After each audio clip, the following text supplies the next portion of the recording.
Variável é o conceito número 1 quando estamos falando em programação. E nessa aula você vai entender o porquê. Uma variável serve para guardar algum tipo de valor, e esse valor fica armazenado na memória do computador. Mas para essa ideia ficar mais clara na sua mente, vamos ver uma analogia. Esse armário que você está vendo aí é a representação básica da memória do computador, pois a memória de um computador também é assim, como um local cheio de espaços vazios, e esses espaços podem ser preenchidos por valores. Em alguns locais desse armário, eu vou colocar pequenas etiquetas. Nesse primeiro espaço, eu vou colocar uma etiqueta informando que só pode ser guardado aí uma bola. E nós podemos imaginar que cada etiqueta representa uma variável. Em um outro espaço desse armário, eu vou criar outra etiqueta, dizendo que só pode guardar camisa. Então, beleza, é simples. Quando eu ganhar uma bola e quiser guardar ela nesse armário, eu vou guardar no seu respectivo lugar, que é onde tem a etiqueta bola. E de forma similar,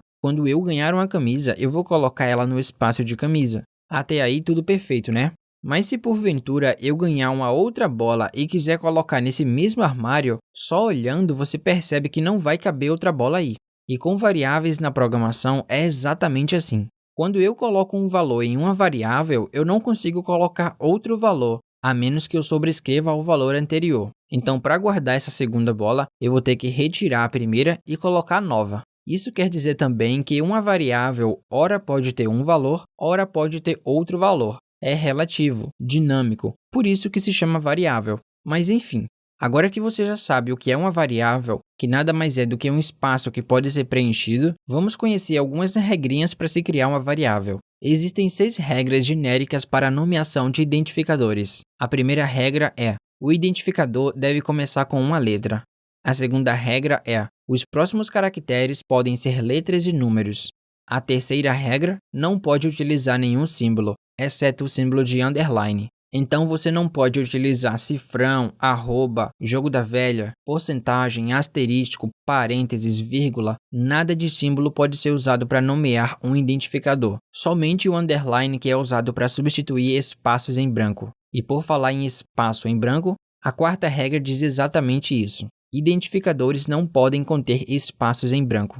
A quinta regra é que o identificador não pode ter letras com acentos, como por exemplo, acento agudo, acento circunflexo, tio, C cedilha ou coisas desse tipo. E a última regra é que não pode ser uma palavra reservada. E é nesse momento que você deve pensar, mas o que é uma palavra reservada?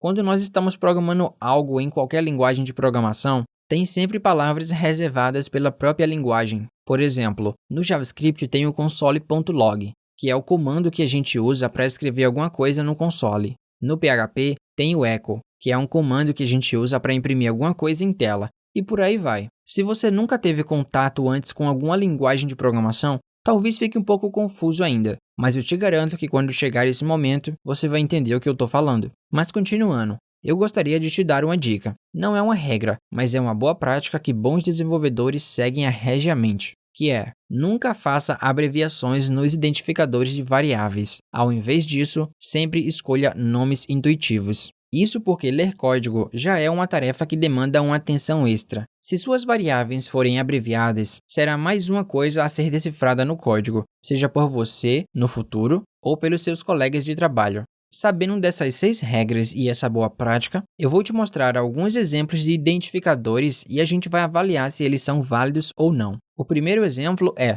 Natal 1. Concorda comigo que ele segue as 6 regras? Ele começa com uma letra, as outras podem ser letras e números, não utiliza nenhum símbolo, não contém espaços em branco, não tem nenhuma letra acentuada, não é uma palavra reservada e também é intuitivo. Natal 1 remete ao primeiro Natal. Portanto, é um identificador válido. Já o identificador média, de cara, já dá para ver que ele fere a quinta regra, que é de que não pode ter acentos. Então, esse nome não serve para ser um identificador de variável. Salário bruto. Também de cara, dá para ver que 2 regras foram feridas, porque não pode ter acento e nem espaços em branco. Portanto, identificador inválido, mas podemos resolver isso retirando o acento e no lugar do espaço utilizar um símbolo de underline ou eliminá-lo. Outro exemplo de identificador é novidade. Além de ser um nome péssimo, porque é uma abreviação horrível, é um identificador inválido. Isso porque ele fere a primeira regra, que um identificador deve começar com uma letra.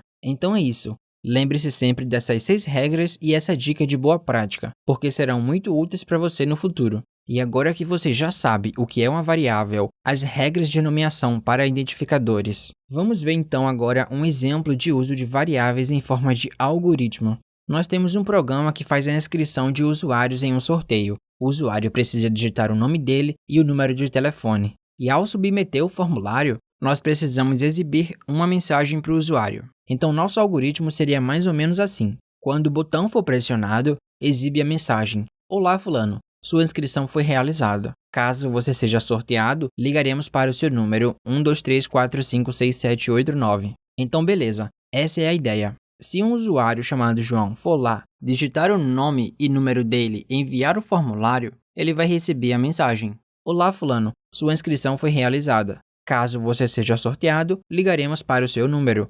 Só que tem um probleminha. Era para exibir o nome do João e o número dele. Mas isso é fácil de resolver, né? Basta ir lá no algoritmo e trocar fulano por João. E a sequência de números pelo número do João. E agora, quando o João for lá, digitar novamente o nome dele e o número dele, submeter o formulário, ele vai receber a mensagem certinho.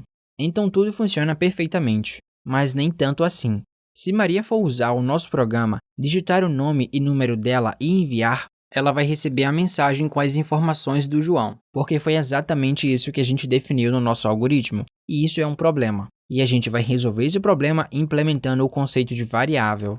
Então, após o usuário pressionar o botão, vou criar uma variável com o identificador usuário para armazenar o nome do usuário, e vou criar uma variável com o identificador telefone para armazenar o número de telefone do usuário. Sinal de igual para dizer que elas irão receber algum valor, e eu poderia atribuir o valor Maria e o telefone da Maria. Mas como eu preciso que esses valores sejam dinâmicos, eu vou dizer que a variável usuário vai receber o valor que foi digitado no campo de usuário, e a variável telefone vai receber o valor que foi digitado no campo telefone. E agora, na mensagem, onde tem o nome do usuário e o número de telefone, iremos substituir pelas nossas variáveis, usuário e telefone. Esse conceito de misturar texto puro com variável ou variável com variável é o que chamamos de concatenação. Mas beleza, o nosso algoritmo está pronto. Quando a Maria digitar o nome e número dela e enviar, agora sim, aparece a mensagem com as informações da Maria. Quando Oliver digitar o nome dele e o número dele e enviar, aparece também a mensagem certinha com os dados do Oliver. Agora sim, tudo funciona perfeitamente, independente de quem seja o usuário. Inclusive, se esse algoritmo viesse a crescer muito, poderíamos utilizar novamente essas variáveis em outros lugares. Afinal, essa é sua principal função, fazer reuso do valor que foi armazenado.